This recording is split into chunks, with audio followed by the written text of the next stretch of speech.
Ito mga kongresista nakipagmatigasan sa korte. Kapal talaga ng mukha nitong mga ito.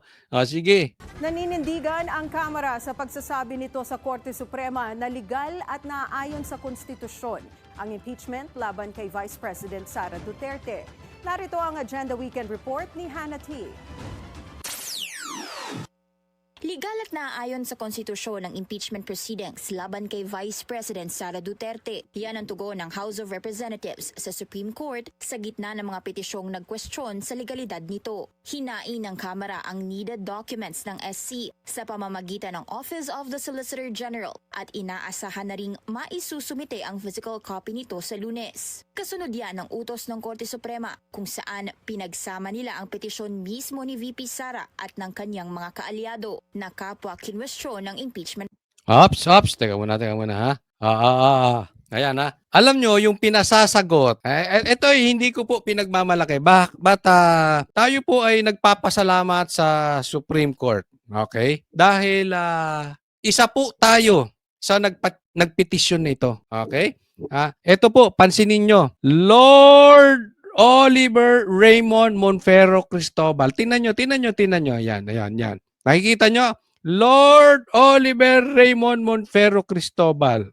Nakita nyo? Pakilagay kung nakita nyo. Nakalagay ha? Oo. Yan po yung complete name ko. Okay, rewind natin. Kasi po, di ba, pinasasagot ng korte yung mga congressman, yung Kamara, bakit 4 yung final ninyo? 4 yan na complaint. At bawal yan. Dapat kasi merong 1-year bar rule. So, ibig sabihin, sa isang taon, dapat 1 beses ka lang magsasampa ng impeachment. Itong Kamara nagsampa ng 4. Kaya po yan ang kinwestiyon natin sa Supreme Court.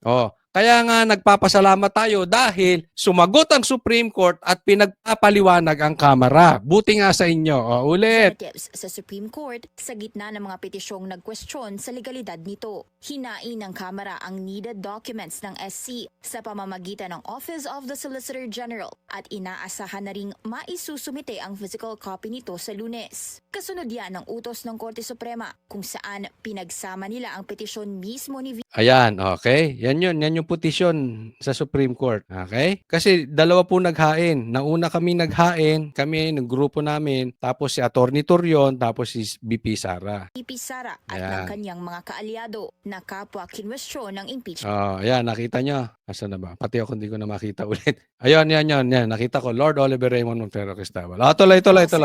Pinasasagot ng SC ang Kongreso ng mahahalagang tanong. Ilan dyan ay kung nabigyan ba ng panahon si Duterte mabasa ang ebidensya at na-review ba ito ng mga mambabatas. Yon, isa pa yan. Okay? Dumaan ba to sa due process? Kasi 4. Okay? Yung una, yung 4, kina-question namin. Pangalawa, nabigyan ba ng pagkakataon na mabasa ni VP Sara yung complaint? Pangalawa, even yung mga pumirma, nabasa ba nila? Remember this, yung 4th complaint, dumating lang, tapos pinirmahan agad. Ilang oras lang po ang nakalipas, makapal po yan, ha? Okay, hindi po ganun kadali yun. Parang, ang dami nga kumukwestiyon dyan, yung mga talagang abogado na magagaling. Paano nila nabasa yung ganun kadami, tas napirmahan at napag-aralan nila, pag-isipan nila?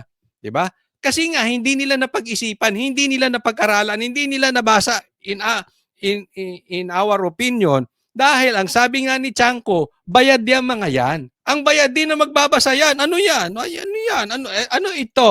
Milyon? Ano yan? Hindi ko nababasahin. Dito tayo sa milyon. Pirma.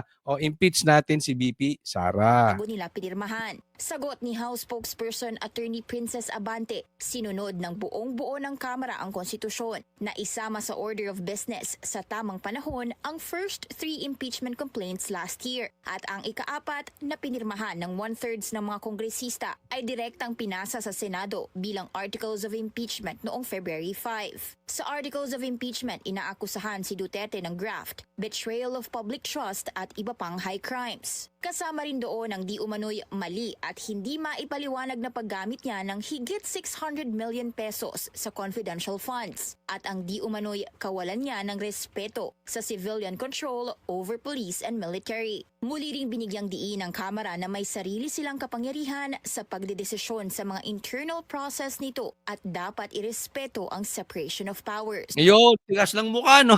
Alam mo, ito si Princess, pwede ba wag muna natin gamitin yung Princess? Abante na lang kasi medyo naaalibadbaran ako talagang pagdating ng Princess. Ang datingan sa akin yan, yung mga Cinderella, yung mga ganun, mga apitit. Okay? So ito si Abante. Ang sabi niya, co-equal branch tayo. Okay? Separation of sa madaling salita, wag nyo kaming pakialaman dito. Parang ganun na sinasabi na itong si Abante. Ito'y usapin ng Kamara at ng impeachment. Huwag kayong makialam dito sa Supreme Court. Ang tigas ng mukha, no? Talagang wala silang planong sumunod sa batas. Parang gaya nung tatay niya. Yung tatay niya talo Di ba? Talo. Tapos itong Comelec to the rescue. Nagpaka-hero, nagpaka-superman. Dinisqualify yung kalaban. Yung panalo, ayaw pa upuin ng Comelec. Yung talo na si Abante, gustong paupuin. Parehas kayo mag-ama, makapalang mukha ninyo. Lupit ninyo. Di ba? Ayaw nyong sumunod talaga sa batas. Okay lang na sagutin ninyo ang Supreme Court na sabihin ninyo yung ginawa ng Kamara ay naaayon sa batas at naaayon sa konstitusyon at wala kaming nalabag na kung anumang labag sa batas. Okay lang yun, sabihin nyo yun. Kasi nga pinag-i-explain kayo Pero yung sasabihin nyo, wag kayong pakialaman ng Supreme Court. Wow! Kapal ng pes mo. Kapal ng pisngi mo. Kapal ng pisngi nyo. Ito problema natin. Oo. Kasi nga, ako hindi naman abogado, no? Pero ang paliwanag sa akin dito ng isang abogado, correct me if I'm wrong, kung may mga abogado rito, may punto po ang Supreme Court dito na pagpaliwanagin ang Kongreso.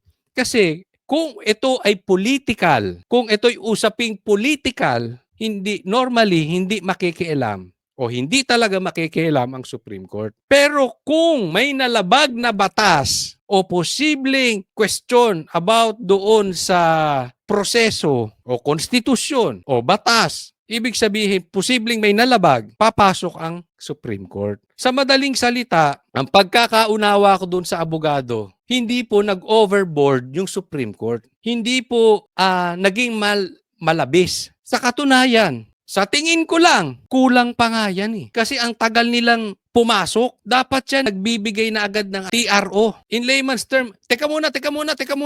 Intuin niya ako naniniwala ko, intuin mo impeachment. Kasi nalabag natin yung 1-year bar rule. Pero ayoko magbarunong Diba? Desisyon ng korte yan. Pero, again, uulitin ko, I think yung Supreme Court naging patas na hindi sila naging mapagmalabis, naging abusado na pumasok sila dito sa impeachment na to. Kasi masasayang, lagi ko sinasabi to, masasayang ang oras, yung pera ng taong bayan, yung oras ng mga senador, ng congressman na wala namang ginagawa, kung hindi habulin ng Duterte. Tapos pagdating sa dulo, void ab initio sasabihin ng korte kasi nalabag yung 1-year bar rule. Patay tayo dyan.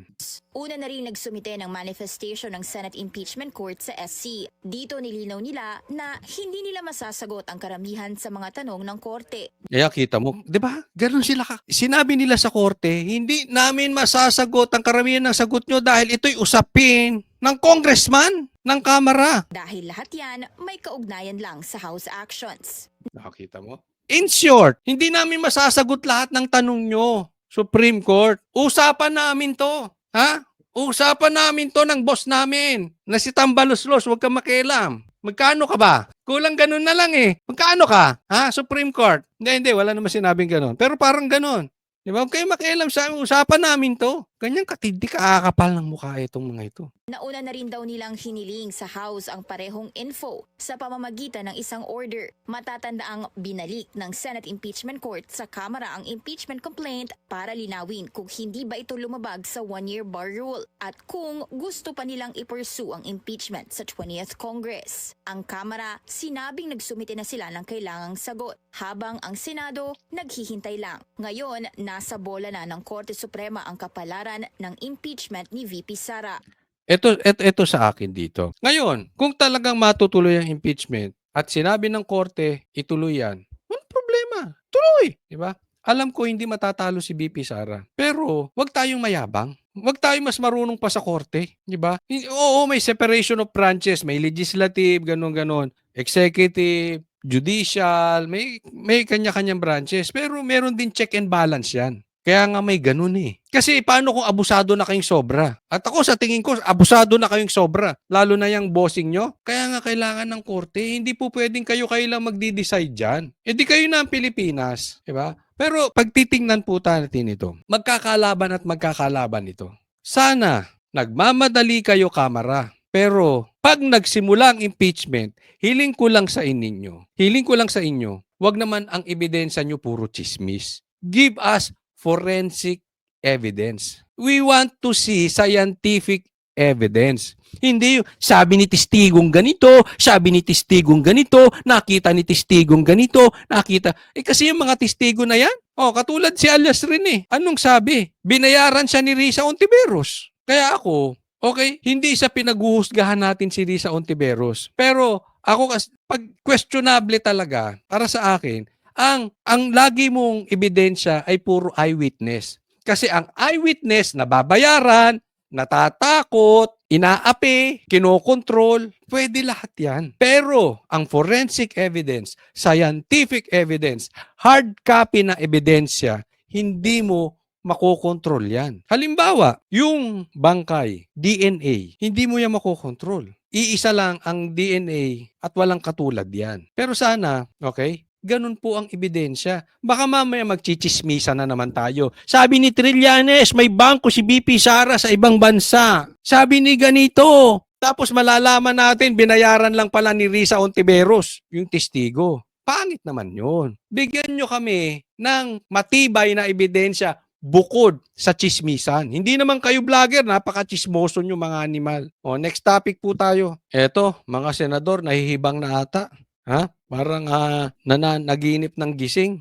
Mayroon ng kanya-kanyang wishlist ang ilang senador sa magiging talumpati ni Pangulong Ferdinand Marcos Jr. sa kanyang ika-4 na State of the Nation Address sa July 28. Sa magkakahiwalay na panayam sa mga nagdaang araw, isa ang online gambling sa mga isyong nais marinig sa sona ng mga senador. Bunso dito ng paglaganap ng sugal na nagdudulot ng maraming problema hindi lang sa matatanda kundi maging sa mga menor de edad. Gaya ng ginawang pagpapatigil ni PBBM sa Philippine Offshore Gaming Operators o POGO noong 2024, hiling ni Senador Joel Villanueva, total ban din sa online gambling. Well, ang expectation ko, number one, maban ng totally itong online gambling dahil itong online gambling, masahol pa po ito sa POGO eh. Nahihibang na ata ito mga, may wish kayo. Meron silang wish kay BBM sa SONA. Asa pa kayo? Nahibang ba kayo mga senador na nag-wish dyan sa SONA? Wala kayong aasahan dyan kay BBM. Pustahan tayo. Lahat ng sasabihin ni BBM dyan sa SONA yan pambobola. Huwag naman kayong tatanga-tanga. Para kayong nagdodroga eh.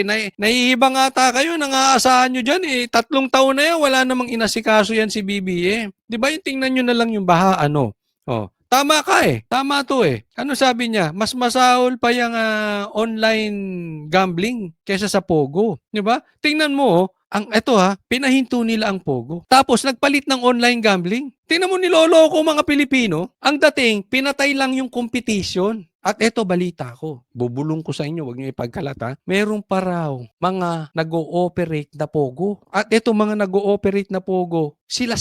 Wala akong sinasabi kung sino Pero niyari lang yung Pogo na kalaban. At yung natira, yun ang sila. So ibig sabihin, hindi talaga inihinto yung makakasama sa taong bayan. Hinihinto yung kalaban. Hinihinto ang kompetisyon. Sana nga itong sa nawawalang sabungerong pinapakalat nila, hindi sana ito parang pinahihinto lang dahil may kompetisyon.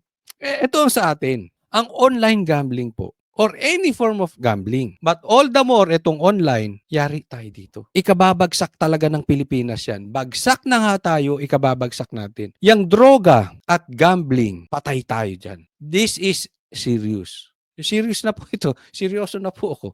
Hindi. Seriously, ibabagsak ang Pilipinas niyan. Lalo. Dahil malululong ang Pilipino sa bisyo. At pag nalulong ang Pilipino sa bisyo, walang production. Sira ang pamilya. sira ang trabaho, sira ang syudad, sira ang ekonomiya. Ang online gambling, abot Luzon, Visayas, Mindanao. Delikado yan. Even yung mga mahihirap nating, yung iba nga nagmamaneho daw ng jeep, nag-o-online, scatter. 'Di ba? Ang lupit po nito. Buti pa yung sabong before, pag hindi ka nakatakas kay misis, hindi ka makapagsugal. Ngayon hindi, pag tulog ni misis, yari, very dangerous po itong gambling. Masisira po talaga tayo dyan. Masisira ang ating moralidad, masisira ang produksyon ng ating pamumuhay. Negosyo masisira dyan, trabaho masisira dyan. At pag sira ito, nasira na nga tayong Pilipinas, lalo tayong lulubog. Hindi tayo aahon na dito. Pagsamahin nyo yan, droga, sugal, tapos ang Pilipinas. Ang masakit nito, karamihan nito will resort to violence. Kawawa po ang mga Pilipinos. Tumingin kayo na mataas ang crime rate. Chances are, yung mayor doon or yung governor, hinayaang kumalat ang droga. Hindi ko nilalahat pero kadalasan. Pag ang mayor hinayaan ng droga kumalat, may violence. Kaya tingnan nyo yan, laging magkasunod yan. Pag ang syudad magulo, tingnan nyo ang droga. Pagkalat ang droga sa syudad, tingnan ninyo, violente yung lugar. Sasaksakan mo pa ng sugal, tapos tayo. Kawawang Pilipinas. Ang online gambling, ang tingin ko po dyan, isang kumunoy na Mismo. unti-unti tayong nililibing ng buhay pag hindi natin ito wawakasan. Pagpapatigil din ng online gambling ang hangad ni Senador Raffy Tulfo. Aniya, hindi pwedeng higpitan lang ang regulasyon dito. Pangarap ko sana sa SONA, baka pwedeng isali ng, sabi ko, Bekenemen. Naksang corny mo, may pabikin naman kang corny mo, Tulfo. Nung bakbaka, nung kinidnap si PRR, di tahimik ka, hindi ka kumuha ng side, ni wala kang komentaryo. Ngayon, ang ingay-ingay mo, anong meron? Kaya walang tiwala sa iyo eh. Wala ka ng pag-asa. Gusto mong lumaban, presidente, vice president, no way ka nang manalo. No way. Dahil ang tingin sa iyo, duwag. Hindi ako ha. Tingin ng taong bayan yan. Tingin ng taong bayan sa iyo, supot. Hindi ako hindi. Tingin ko matapang ka pa rin. Pero yan ang tingin nila sa inyo ngayon, Tulfo. Dahil nung kinidnap ang presidente, wala kayong side. Mabuti pa nga si Trillanes, at least may side. Kayo, sigurista, ayaw ng tao yan. Mr. President, pwede mo isama sa SONA mo yung tungkol dito sa problema natin sa online gambling. Para naman kay Senador JV Ejercito, dapat tutukan ng Pangulo ang pagpapaunlad ng infrastruktura, lalo pat na pag-iiwanan na ang Pilipinas. Yan, isa pa yan. Infrastructure. Alam mo, dito ako nabilib nun kay Baste. Nakausap namin si Baste. Ang sabi niya, sabi namin, bakit hindi ka tumakbong senador? No, nakausap namin siya ata noong 2023. 'Di ba? Ay 24 tapos 25 mag-e-election. Ba't hindi ka tumakbo senador? Sabi niya, ang focus ko Davao muna kasi palalawakin pa daw niya ang infrastructure sa Davao. Ang pangarap niya daw sa Davao parang Japan, yung infrastructure. Malupit yung pangarap, 'di ba? Alam mo, hindi talaga rin aasenso ang Pilipinas nang walang infrastructure. This is deadly. Pag hindi tayo nagkaroon ng infrastructure, hindi tayo susunod dahil ang Pilipino parami ng parami. At isa tayo sa mabilis na bansa na dumami. Kung yung ibang bansa nagsasahod pa doon sa mga magkakaroon ng anak, yung iba bibisahan pa yung magkakaroon ng anak. Sa Pilipinas po, hindi po natin problema ang anak. Dito sa Pilipinas, basta umulan, may nabubuong anak. Basta nag-brown out, may Alam mo, mapadaan ka sa mga sa mga lugar na mga alam mo na, ang daming bata. Minsan nakakatakot mag-drive doon sa lugar na 'yon kasi biglang may tatawid. Ang daming tambay, ang daming bata, 3 years old, 4 years old nagtatakbuhan sa kalsada. Yan po problema nating Pilipinas. And we cannot deny that parami tayo ng parami. Kadalasan nga, kung sino pa yung medyo hirap sa buhay, sila pa yung parami ng parami. Ngayon, pag hindi mo dinagdagan ng infrastructure, tapos tayo. Yung traffic, magiging worst. Masama na nga, lalala pa. Hindi makakasunod. At pag masyadong maraming tao, tandaan nyo to, pag masyadong maraming tao sa isang lugar, again, mataas ang krimen. Kaya nga sobrang road rage Dahil sobrang traffic. Congested na yung lugar, congested pa ng mga tao, Bagsakan mo pa ng droga, bagsakan mo pa ng scatter, tapos tayo. Walang infrastructure. Hindi lumalaki. Diba? Mabagal. Ang paglago, lahat concentrated sa isang lugar. Bakit? Ang hirap kasi mag-commute. Kung madaling mag-commute, okay lang sa ibang tao tumira sila sa malalayong lugar eh. Kung may mga tulay, wala. Ang bagal. Yung infrastructure natin hindi makasunod. Imagine this. Instead of us, since it's already 2025, instead of us talking about infrastructure, we are still talking about flood control. Corny, di ba?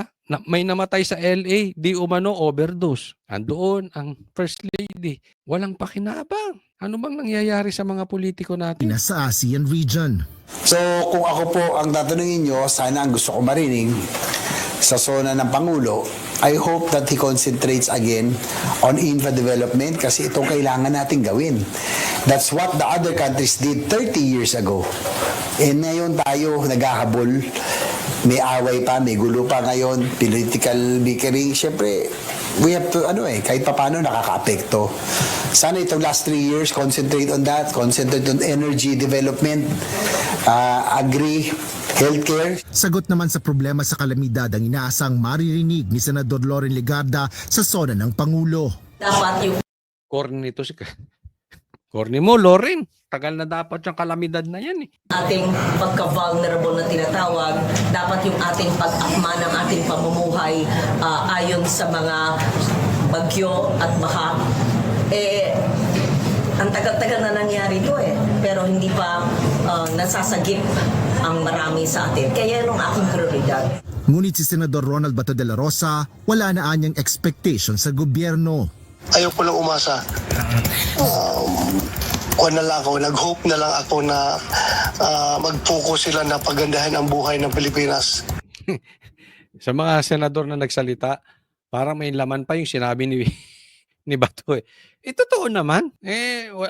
Ako, wala na talaga akong aasahan dyan kay Bongbong. Kung aabot siya hanggang 28, wala na akong aasahan dyan kay Bongbong. Ang gagawin lang yan, politikahan ng politikahan ng politikahan. Banatan at banatan ng Duterte. Ibintang lahat. Yung pagkakamali natin, i-connect nyo sa Duterte. Wala na akong aasahan dyan. Hindi po, ulitin ko yung kanina ko pong sinabi. Kaya hindi ko po aasahan si Bongbong dahil hindi siya nag-a-admit ng mali. At pag ang tao hindi nag-a-admit ng mali, ibig sabihin, patuloy niyang gagawin ang mali. Wala na po tayong aasahan dyan sa taong yan. Okay, next topic po tayo. Ayan, kasalukuyan pong grabe ang lakas ng ulan. Sa katunayan dito sa amin, ako po ay taga Laguna.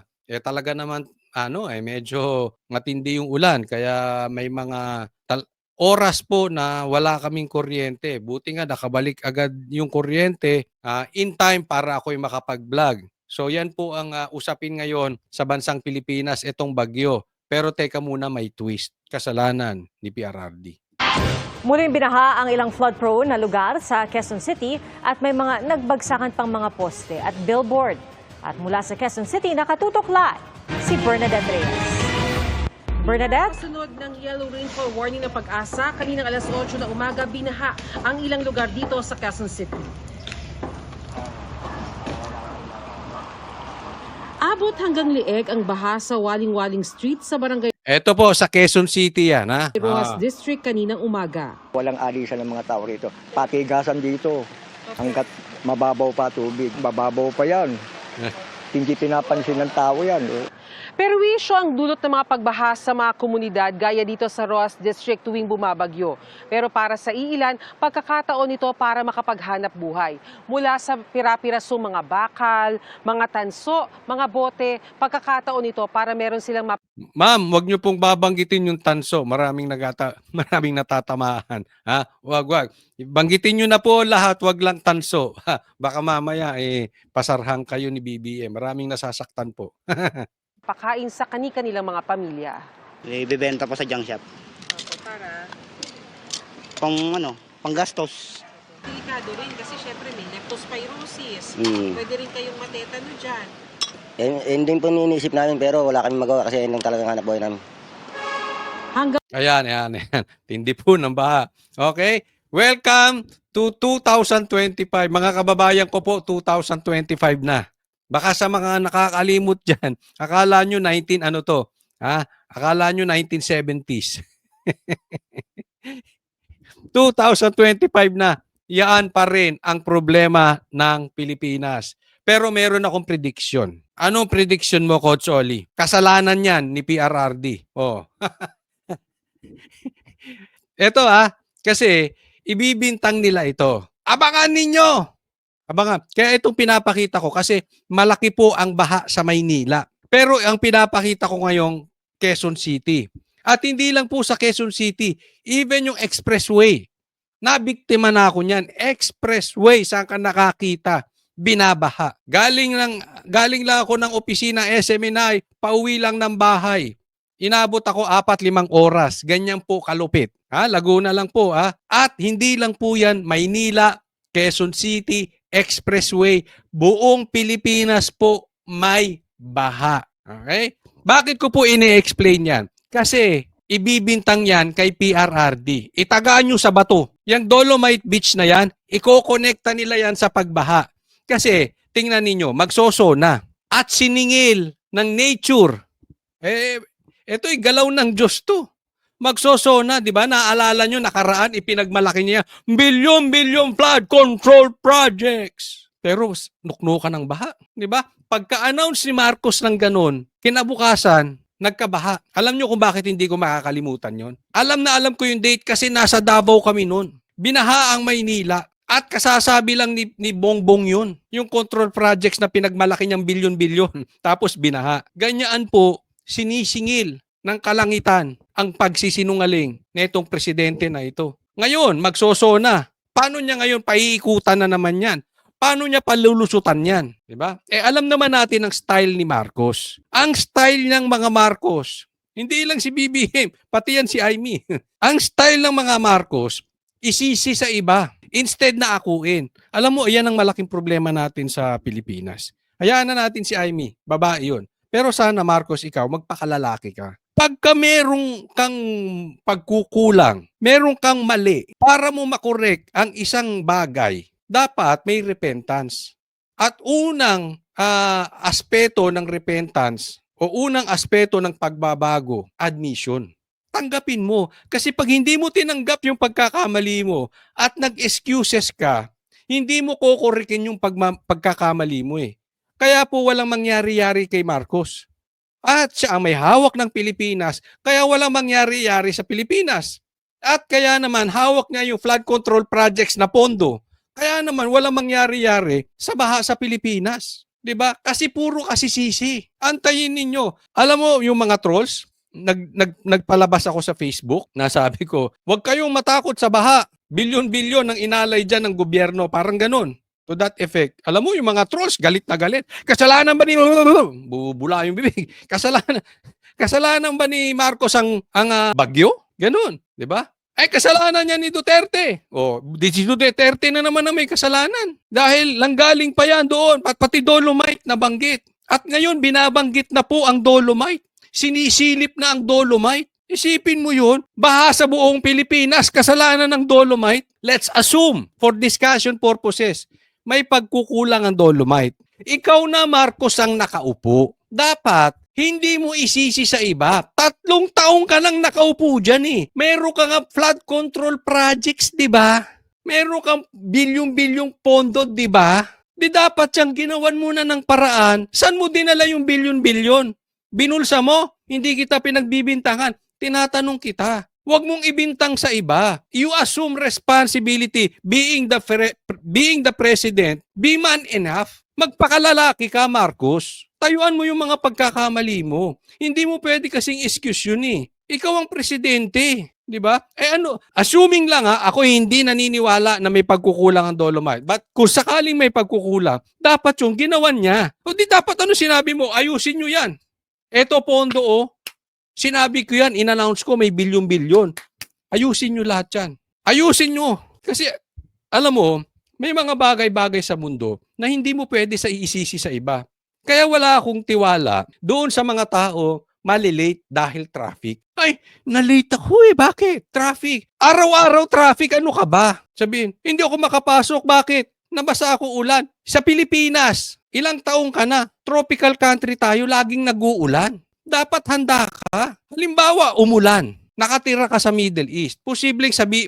Pwede mo sabihin na palusot, ay nabasa ako eh. Dahil hindi mo ine-expect, hindi nangyayari yun. O kaya halimbawa, nakatira ka sa Pilipinas. Sabihin mo, hindi ako nakapasok kasi nag-snow sa bahay namin. Hindi ako ready. Yun okay pa yun. Pero ang tagal-tagal na ng ulan, tagal-tagal na ng baha. Kasalanan mo na pag wala kang dalang payong. Tama or tamang-tama. Kasalanan mo na kung na-traffic ka. Dapat umalis ka ng maaga, laging traffic eh. Di ba? Ngayon ganyan din sa Presidente Marcos. Dapat yan, ginawan mo na ng paraan eh. Alam nyong tropical country tayo. Alam nyong lagi tayong inuulan. Dapat ginawan mo ng paraan. Hindi, pustahan tayo. Hanggang bumaba si Marcos, itaga nyo sa bato, hindi masusolusyonan ang problema natin sa baha. Sigurado ko. Diyan sa mga nanonood, pakilagay nyo nga kung sang-ayon kayo sa akin o hindi. Sige, pakilagay nyo. Hindi. Lagay mo na. Peke ka, Coach Oli. Masusolusyonan ni Bongbong yung baha. O kaya sabihin mo, sang-ayon ako sa iyo, Coach Oli. Hindi masusolusyonan. Alam nyo ko bakit ko sinasabing hindi niya masusolusyonan? Yun yung sinabi ko po kanina na para ka mag-repent, para ka magsisi sa kamalian mo, kailangan may pag-amin. Hindi mo maaayos ang isang bagay kung hindi mo aaminin. Bigyan ko kayo halimbawa. Tingnan nyo yung mga adik. Tingin na lang kayo sa kapitbahay ninyo, kaklase ninyo, katrabaho ninyo. In denial yan. Akala nila they are in control. O baka kayo, addict. I-deny nila, hindi, marunong ka pa sa akin. Kontrolado ko to, paminsan-minsan lang naman. Meron ba nga aming ganong addict? Meron akong kaibigan ganon eh. Pinagsasabihan nyo ako, matanda ako sa inyo, ilang taong ka na ba? Yung patay na. I'm not kidding. Bakit? Hindi inaamin yung pagkakamali eh. Ganyan kay Marcos. Hindi yung pagiging addict ha. Baka sabihin nyo, pinagbibintang ako si Marcos na addict. Pero kung sa tingin ninyo, kayo nang bahala doon. Tingin nyo ba addict? Patungkol sa baha, hindi niya naaminin. Tingnan mo kung aminin ni Claire, may pagkakamali kami dito. Yung tipong magpapakalalaki, yung tipong magpapaka-gentleman, we made a mistake. Ganito ang ginawa namin. Amin, ako, kami, eto ang gagawin namin. Puro kami, ako, first person, ako. Hindi yung, kasi si Duterte, kasi si ganito, kasi si ganito. Alam mo, ako hindi ako magugulat. Kung yung mga nawawalang mga sabungero, ibibintang pakana ni BP Sara. Hindi na ako talaga sa totoo lang. Sa nangyayari sa bansa ngayon, pumupuyok na sila dyan sa Dolomite. Ganyan po katindi. Kaya wala tayong aasahan to. Buong Pilipinas po ito itong problema na ito. At nakakaawa po tayo. Hanggang ngayon, eto pa rin ang pinag-uusapan natin. Yung ibang bansa, ang titindi na mga proyekto. Tayo, baha pa rin. Ang baywang ang tubig kanina sa NS Amoranto Street malapit sa G. Araneta Avenue. Grabe Nagbangka ang ilang residente para makadaan. Alam mo, bata pa ako, problema na natin to. Hanggang ngayon, problema pa rin. At hindi lang yan, lumalala. Dati bihira ang baha, pero nagkakabaha. Ngayon, kada ulan, baha. Hindi ito madaanan ng light vehicles pero may ilang sasakyang sumubok pa rin tumawid. Makapaniwala ka, 2025, ganyan. Makapaniwala ka, may bilyong-bilyong flood control projects na pondo. Talagang nagsasalita na ang langit para magbagong buhay na to si Marcos. Hindi pa talaga nagbabago eh. Diba? Yung nangyari sa LA. Tapos ito, sabay-sabay. Magsosona siya. Anong sasabihin ni Marcos sa sona? Wala. Nga. Nandito tayo ngayon sa Pat Senador Street sa Barangay San Francisco del Monte sa Quezon City. Ayon sa mga residente dito, kahit na konting ulan lang, agad bumabaha dito sa kanilang lugar. Ngayon, kahit konting lugar. Diba? Saan nyo binitbit yung control projects? Yung pondo ng control funds, flood control funds. Saan nyo dinala? Dapat yan, nakikita nyo ng ganyan eh. Magsolusyon kayo. Hindi nyo pwedeng sabihin, dati na yan. Ikaw ang may pinagmalaki na may pondo kang bilyon-bilyon. Ikaw ang gumawa ng paraan. Kaya tuloy, nasisilip ka. Hindi po kasalanan ng Duterte yan. Baka sabihin nyo, sinabutahin na ni Vice President Sara, nagpaulan siya. Di ba? Buti nga ulan ng dumali. Kung hindi, nakaw. Baka sabihin, sinabutahe pa. Yung araw nga na ito, 3 beses na raw nagbabaha dito. Yung tubig bumabalik. Kasi sa kabilang side na doon, ilog na. Kaya once na magbaha, once na umulan, yung tubig bumabalik na. Sa barangay Paligsahan, pansamantalang isinara ang bahagi ng Panay Avenue dahil sa malaking sanga ng puno na naputol at sumabit sa kawad ng kuryente. Sa Commonwealth Tandang Sora Avenue sa Quezon City, pinatumba ng malakas na hangin at ulan ang mga plastic barrier at cone, bahagyang bumagal ang trapiko. Sa Katipunan Avenue, poste at billboard naman ang natumba. Sa southbound na bahagi ng kalsada, humambalang ang isang billboard. Ayon sa MMDA, 2 sasakyan ang naiulat na natamaan. Bumigat tuloy ang trapiko. Walang nasugatan sa insidente. Sa northbound, isang poste ng kuryente naman ang natumba. Fortunately, wala pong nasugatan dahil sa harapang bahagi lamang ng kotse bumagsak Brad, sino? Galit ka, Kotso. Hindi. Kasalanan niya ni Duterte? yung poste. Sa ngayon po, naalis na natin yung kotse at itatabi rin po natin itong poste. Ayon sa Meralco, lumalabas sa pauna nilang investigasyon na natamaan na bumagsak na billboard ang kawad ng kuryente kaya nadamay ang poste. Natanggal na ang poste at Alam nyo, isa pa yan eh. Dapat itong mga kawad ng mga poste, underground na. Dapat nasusolusyonan na yan. Gusto nyo, alam nyo, sino lang yung mga may underground na ganyan? Yung mga first class subdivision. Diba? Dapat sa atin, yung mga major roads, underground kasi nagiging cost talaga ng malaking abala yan. Naka-underground na yung mga kable. At alam nyo kung saan lang yan bukod sa mga first class subdivision na naka-underground ang kable? Davao. Lupit, no? Doon kaya sa lugar ni Marcos. Ha? Meron bang nakatira doon sa lugar ni Marcos? Doon kaya sa lugar ni Tambaluslos. Kamusta naman kayo? Pulong ang operasyon para maibalik ang serbisyo ng kuryente. Nagpaalala ang Quezon City LGU sa mga may-ari na ibaba ang kanilang mga billboard at itabi ang kanilang tower crane tuwing may masamang panahon.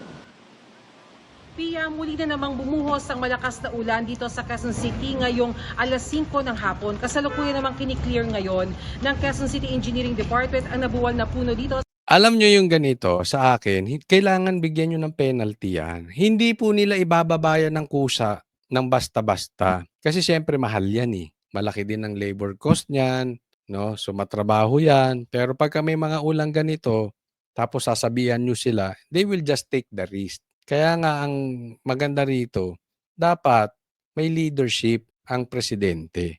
Hindi nyo pwedeng sabihin yan. Dapat may penalty yan. Bigyan mo malaking penalty yan. Ibababa nila agad yan.